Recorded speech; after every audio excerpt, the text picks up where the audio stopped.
আসসালামু আলাইকুম এভরিওয়ান, কেমন আছেন সবাই? আশা করি আল্লাহর অশেষ রহমতে সবাই খুব ভালো আছেন। আলহামদুলিল্লাহ, আমিও ভালো আছি। স্বর্ণাজ কিচেনে সবাইকে আরও একবার ওয়েলকাম করছি নতুন একটি রেসিপি দেখার জন্য। আজকে তৈরি করে দেখাবো ঘরোয়া পদ্ধতিতে ডোনাট তৈরির সহজ রেসিপি। চলুন তাহলে দেখে নিই। প্রথমেই এখানে আমি একটা বাটি নিয়ে নিয়েছি, সেই সাথে 1 কাপ কুসুম গরম দুধ নিয়ে নিলাম।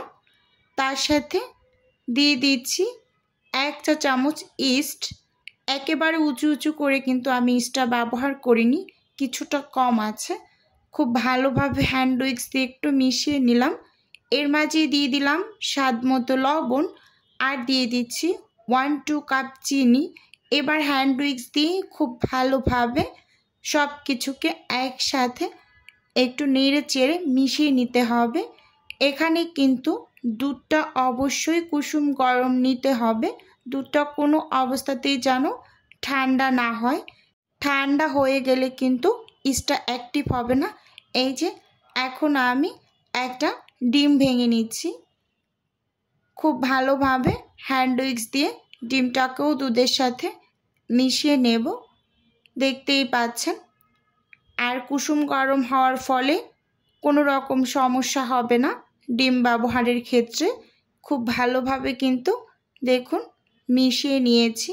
ডিমটা যদি ফ্রিজে থাকে 10 মিনিট আগে হলেও অন্তত পক্ষে ফ্রিজ থেকে বের করে নর্মাল করে ব্যবহার করবেন। এই যে সব কিছু একসাথে মিশিয়ে নিয়েছি। এরপর এখন এর মাঝে আটা দিয়ে দিচ্ছি। প্রথমে আমি 1 কাপ আটা পুরোটা দিয়েছি, পরে আর 1 কাপ আটার আমি সামান্য কিছুটা পরিমাণ রেখে আর অর্ধেকটাই দিয়ে দিয়েছি। এখন হ্যান্ড উইক্স দিয়ে ভালোভাবে কিন্তু মিশিয়ে নিচ্ছি। এখানে আমি অল্প অল্প করে আটা অ্যাড করব, তাই রেখে দিয়েছিলাম। এখন আবারও কিন্তু মিশিয়ে নিচ্ছি। পরে আমার আরও কিছুটা পরিমাণ আটার প্রয়োজন, তাই আমি আরও কিছুটা পরিমাণ আটা দিয়েছি। এই ডোটা তৈরি করতে আমার কতটুকু আটা লেগেছে একেবারে আমি ডোটা তৈরি করে আপনাদেরকে বলে দেব। এখন উইক্সটা একটু বাদ দেব, আমি হাত দিয়েই কাজটা করে নেব। আপনারা চাইলে প্রথম থেকেই হাত দিয়ে কিন্তু কাজটা করে নিতে পারবেন। এই যে আমি কিন্তু হাত দিয়ে আস্তে আস্তে করে ডোটা মেখে নিচ্ছি। ডোটা অনেক স্টিকি তো, তাই আমি হাতে সামান্য কিছুটা পরিমাণ তেল মেখে ডোটাকে ভালোভাবে মথে নিচ্ছি, না হয় একেবারে হাতের সাথে লেগে লেগে থাকছে। তাই একটু তেল মেখে ডোটাকে খুব ভালোভাবে একেবারে মথে নেবেন। এখানে আমার মোট 2.5 কাপ আটা লেগেছে। এই যে খুব ভালোভাবে ডোটা আমি রেডি করে নিয়েছি। এখন আমি এটাকে রেস্টে রেখে দেব 1.5 ঘন্টার মতো। এই যে 1.5 ঘন্টা পর ফিরে আসছি। দেখুন কতটা পরিমাণ ফুলেছে, একেবারে ডাবল হয়ে গিয়েছে। এখন আমি হাত দিয়ে চেপে চেপে বাতাসটাকে বের করে নিচ্ছি। দেখুন খুব ভালোভাবে চেপে চেপে বাতাসটা বের করে নেবেন। ভালো মানের ইস্ট হলে অবশ্যই আপনার এই ডোটা ফুলে ডাবল হবে। আর যদি ইস্টটা খারাপ পড়ে তাহলে কিন্তু ডোটা ফুলবে না। তাই ভালো মানের ইস্ট ব্যবহার করার চেষ্টা করবেন। আর অনেক বেশি ইস্ট কিন্তু ব্যবহার করে ফেলবেন না, তাহলে কিন্তু ডোনাটটা খেতে ভালো লাগবে না। ডোনাটের ভেতর থেকে একটা ইস্টের গন্ধ আসবে। এই যে এটাকে আমি সাইডে রেখে 2টা ভাগ করে অর্ধেকটা ভাগ আমি নিয়ে হাত দিয়ে এরকম একটু ছড়িয়ে নিয়েছি। এখন ডোনাটগুলোকে আমি তৈরি করে নেব। ওপর থেকে কিছুটা পরিমাণ আটা ছিটিয়ে এখন ভালোভাবে একেবারে ডোটার গায়ে মেখে বেলুনি দিয়ে আলতো করে একটু বেলে নিচ্ছি। ডোনাট তো একটু মোটা করে কাটতে হয়, তাই রুটিটাকে আমি অনেক বেশি পাতলা করব না, দেখেই বুঝতে পারছেন। একটু মোটা করে বেলে নিয়েছি। এই যে এখন আমি একটা গ্লাস দিয়ে ডোনাটের শেপ করে কেটে নিচ্ছি। এই যে দেখুন একটু মোটা মোটা করে কিন্তু কেটে নিচ্ছি। অবশ্যই ডোনাট সব সময় একটু মোটা করে কাটতে হয়, তাহলে দেখতে ভালো লাগে।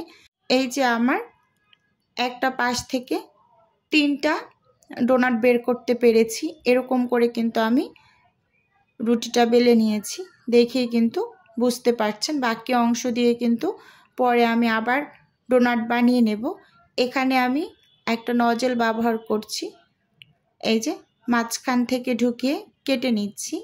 আপনারা কোনো বোতলের মুখ বা নজল থাকলে তো এটা দিয়েই করবেন, না হয় কিন্তু হাত দিয়েও একটু ছিদ্র করে নিতে পারেন। কিন্তু হাত দিয়ে করলে হয় কি এবড়ো থেবড়ো হয়, দেখতে ভালো লাগে না। এরকম একটা নজল দিয়ে করলে বেশি সুন্দর হয়, বা বোতলের মুখ দিয়ে করলে তো ভালোই সুন্দর হয় সেটাও। এই যে একটা একটা করে কিন্তু আমি সবগুলোকে কেটে নিয়েছি।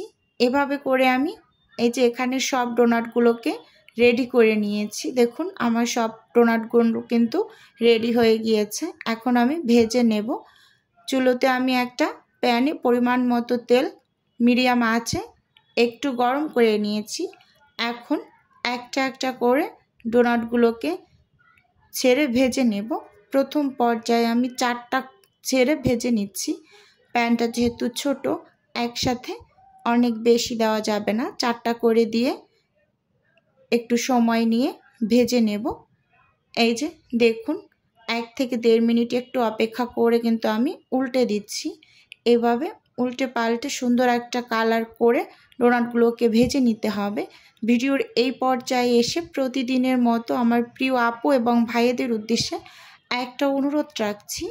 আমার ভিডিওর কোনো অংশ যদি আপনার কাছে একটুখানি হলেও ভালো লেগে যায়, তাহলে অবশ্যই আমার চ্যানেলটি সাবস্ক্রাইব করে পাশে থাকবেন।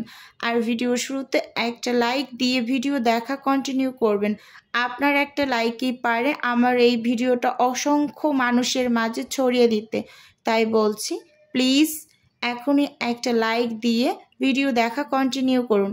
এই যে দেখুন বন্ধুরা, আমি কিন্তু এই ডোনাটগুলোকে ভেজে তুলে নিয়েছি সবগুলো। আর দেখতে কিন্তু মাশাআল্লাহ অসাধারণ হয়েছে, আর খেতে তো ভীষণ ভীষণ ভালো লাগে। দেখেই বুঝতে পারছেন কতটা সুন্দর হয়েছে। আর এটা তো বাচ্চাদের খুব পছন্দের একটা নাস্তা। আপনারা পাউডার করা চিনির মাঝে গড়িয়ে এটাকে বেশ অনেক দিন সংরক্ষণ করে খেতে পারবেন। এখন আমি একটা ডোনাট একটু ভেঙে দেখিয়ে দিচ্ছি, দেখুন কতটা সফট হয়েছে ভিতরে। আজকের ভিডিও বন্ধুরা এ পর্যন্তই রাখছি। আল্লাহ হাফেজ। আসসালাম।